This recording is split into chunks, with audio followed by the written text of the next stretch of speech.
The average retiring age for an American is 65. I'm now 15. In 50 years, I will be able to retire. Will Social Security still be there for me?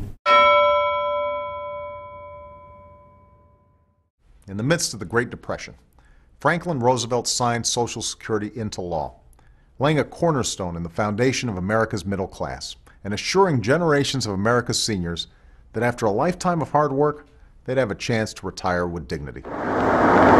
Today, a hope of many years standing is in large part fulfilled. The civilization of the past 100 years, with its startling industrial changes, has tended more and more to make life insecure. Young people have come to wonder what would be their lot when they came to old age. The man with a job has wondered how long the job would last. This Social Security measure gives at least some protection to 30 million of our citizens who will reap direct benefits through unemployment compensation, through old age pensions, and through increased services for the protection of children and the prevention of ill health.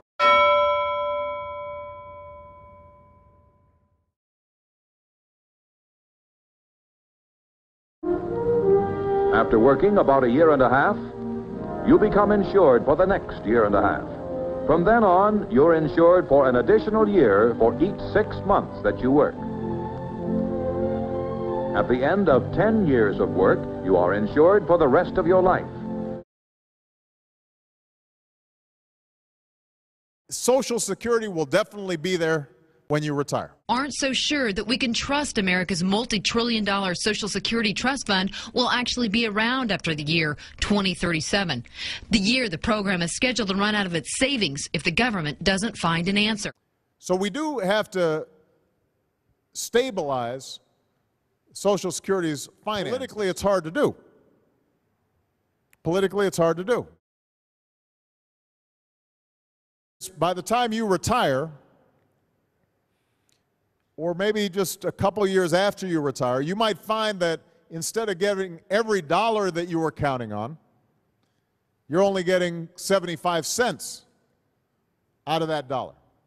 Because what's happening is the population's getting older, there are more retirees per worker, and more money starts going out than is coming in.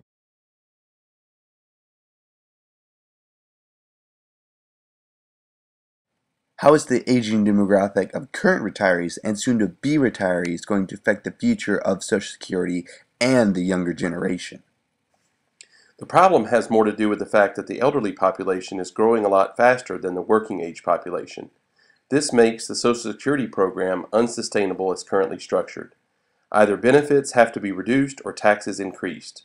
One form of benefit reduction would be to raise the normal age at retirement more than it is currently going up.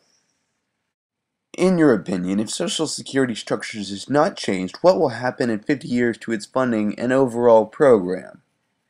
If it is not changed, then benefits will automatically drop to the level that can be paid each year from payroll taxes, which will mean a decline of around 20 to 25% in benefit levels relative to the level that is currently scheduled. Are the baby boomers retiring the biggest problem facing Social Security today? Yes. Although if the birth rate was substantially higher, then the retirement of the baby boomers would not matter so much. I do not suggest that fertility should be raised. I just mean that the growth rate of the labor force matters just as the growth rate of the elderly population does. Do you think the youth aged 15 to 25 are knowledgeable enough of Social Security to understand the problems of the current program? Also, is the youth ready to fund the baby boomers drain on the program with the current lower salaries and job situation? No, youth do not understand the problems, and the current recession and job situation has made the problem worse. Do you think that privatization will be able to help the youth become more equipped to fund the current retirees? Nope. Society and youth are still stuck with the cost of meeting the promises made to current retirees and to workers who have paid into the system in the past to the tune of about $15 trillion, or 1 year of GDP. Tough to pay off that implicit debt and to save for your own retirement at the same time.